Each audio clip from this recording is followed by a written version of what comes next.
What in the world is up, guys? Welcome back to my channel. This is the Butterfly Diary, where we talk all things lupus/SLE and other chronic illness related topics. I know it's been a couple of weeks since I posted a video. As you guys can see, I'm wearing my Lupus Awareness Month gear. It was actually mailed to me through a member of my support group. If you guys want to learn more about these type of lupus related merch, check out Wonder Loopy's page on Etsy, and I believe she's also on Instagram. I figured today would be a little bit different from what I've been posting. I know my last videos were a little bit more personal, but even though it is Lupus Awareness Month, it's very important to be very mindful that lupus is an autoimmune condition. It is also very much a chronic illness. So the topic that I'm going to be talking about today applies to anyone with a chronic illness. I did a survey on lupus and other chronic illness community, good and bad things they have gotten out of having a chronic illness, benefits and negative things that they might feel that some people might not necessarily know or feel that needs to be more emphasized. I got a couple of responses around the same issues. A couple of others were more unique to lupus. Overall, I just thought that I would share those responses with you guys just so you guys can get an idea. Stick around. Let's go ahead and get started.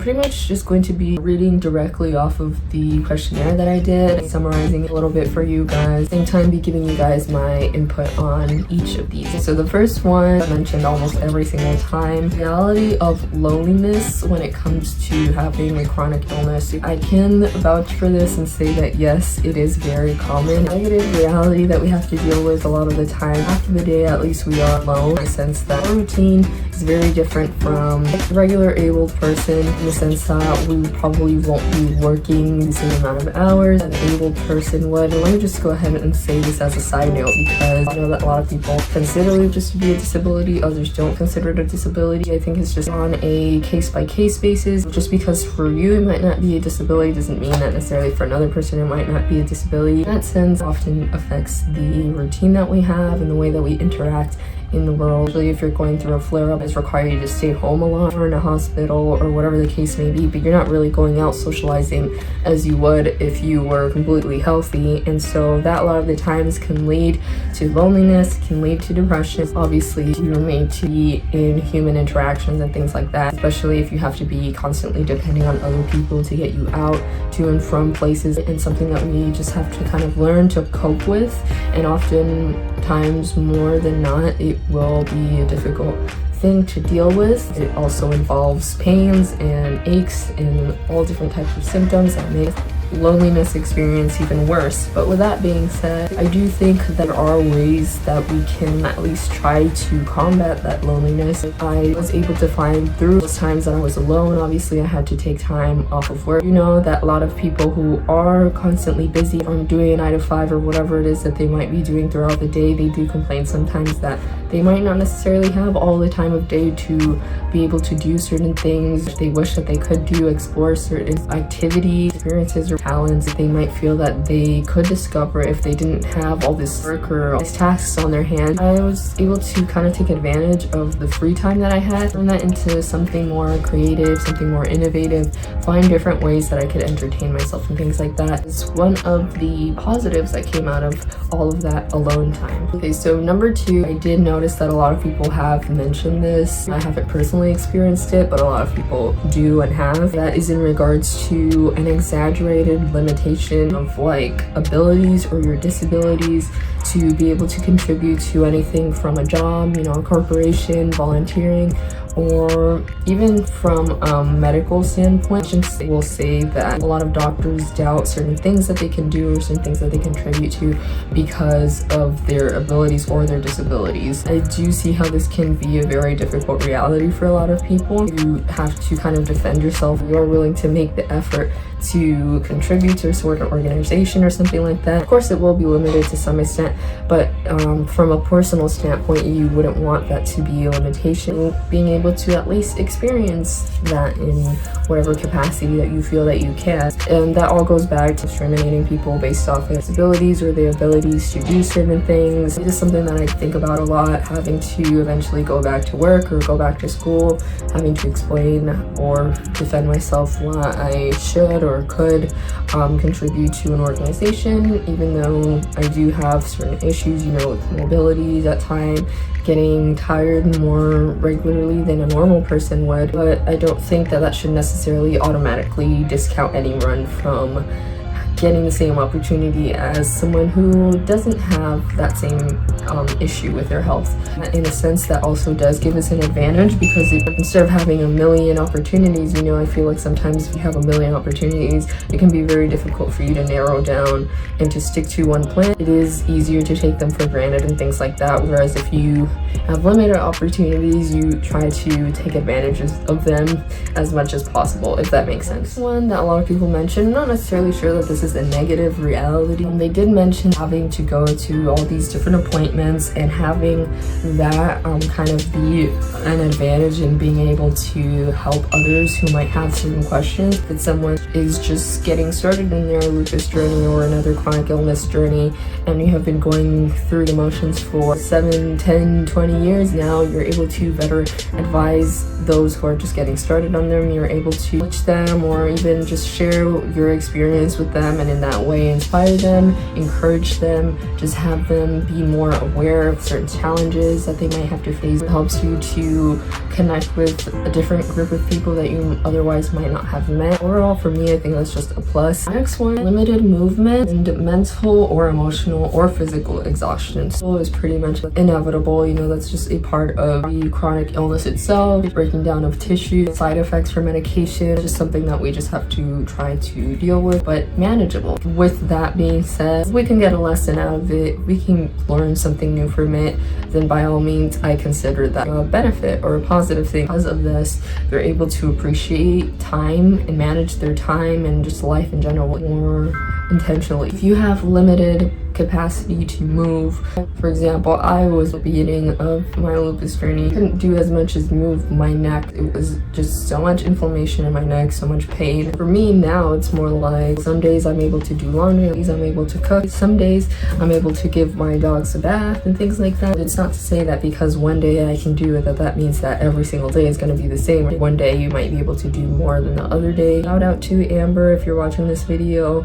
She kind of explained to me in regards to what they call a spoon theory. One day you might wake up with 1 spoon of energy and you kind of have to pour a little bit to ration with whatever is in that spoon. Another day you might wake up with 2 or 3 spoons of energy and ration with what you have there. It's not to say that every single day you're going to wake up with the same amount of spoons. In that way, it kind of helps you to appreciate and manage your time better and really just spend time on the things that really matter, not wasting time on things that otherwise just waste your time. What is worth our time and what's not worth our time. It kind of goes hand in hand with the next point that I was going to talk about rationing your time and your energy. It's just an inevitable reality that you have when you have chronic illness, because your energy levels are always going up and down, pain levels are always going up and down. Calculate how you're going to go about your day, so you kind of have to have in mind, if I have to do laundry this day, you know, I might let someone carry my groceries, so that way later on I might be able to do my laundry. Things that a lot of people have learned from that is just pride issues. It would be a lie to say that nobody has even a smidge of pride in America. You know, it's very much well known that we like to be independent, we like to do our own things, we like to get our own tasks done. It can be very difficult when you are now hit with a whole chronic illness where your movement and your abilities are very limited, to be okay with other people helping you to do the most basic tasks. It's just very much a way of teaching us that it is okay to say no as much as it is to say yes, in all aspects really. If someone wanting to help you, saying okay, that's okay, yes, you can help me with this, or no, I don't feel comfortable going for a walk or whatever because that might make me pass out or something like that. No, I don't feel comfortable going to the beach, something like that, because I know how much the sun exposure would affect me and my skin and all these different things. And just being okay with saying yes, saying no, without worrying too much about what other people will think about it, because ultimately it's for your health and it is for your safety. There should be really no reason for any of us to feel bad for saying yes or for saying no. So my next point is in regards to isolation, which is kind of similar to my first point, but not really, because it has more to do with social interaction, in the sense that this is actually very much personal to me and probably one of the bigger realities in my life, especially now that I feel that I'm slowly starting to get into a state where I am getting back to wanting to socialize and things like that. but along with that isolation that I've had these past 1 to 2 years, it's very much had an impact on my social skills, because isolation very much leads to a loss of socialization, and loss of socialization leads to a loss of social skills.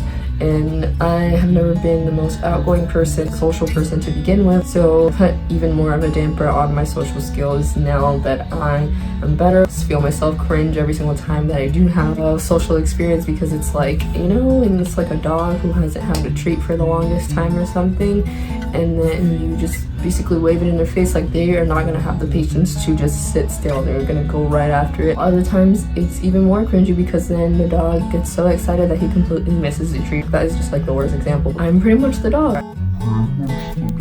Every single social interaction that I've had for the most part has been the cringiest thing. It's all because of my lack of social skills, even more so now than ever before. So like the worry of not having everything be necessarily about what has happened to me in the last year, like that. I mean, I never want to be that person of just people having to look at me based on just my condition. It is very hard right now, especially in this first year of getting back, having to explain why maybe I look a certain way, why I'm not able to go out certain days, or why I haven't been able to get out and things like that, why I'm not working, why I'm not in school at this time. Like, everything just goes back once again to my past year of having to go through multiple hospital visits and everything like that. It's kind of an annoying reality.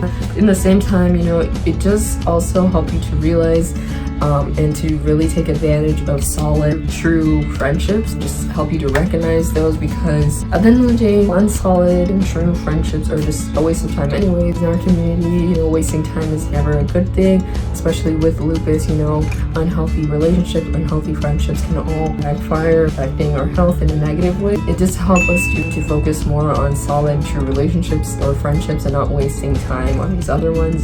And then for me, that's pretty much a win. At the end of the day, we still all want to have fun, we still all want to still be socialized, we still want to all have friendships, we still want to feel cared and loved and all these different things. Last reality that people mentioned, reality that a lot of people with lupus have to deal with, are just the dangers of minor infections. And this is probably the biggest one, because I actually didn't know how risky or how dangerous even the most minor infections would affect me in the long term, in the short term. Something that we always have to have in the back of our minds, not necessarily saying that we should live in fear or paranoia of never going outside, never interacting with people because of the possibilities of getting infected, but it is just the reality that we don't have the privilege to just say it's just a flu. It's just a flu, just a cold, will slowly but surely turn into pneumonia or bronchitis,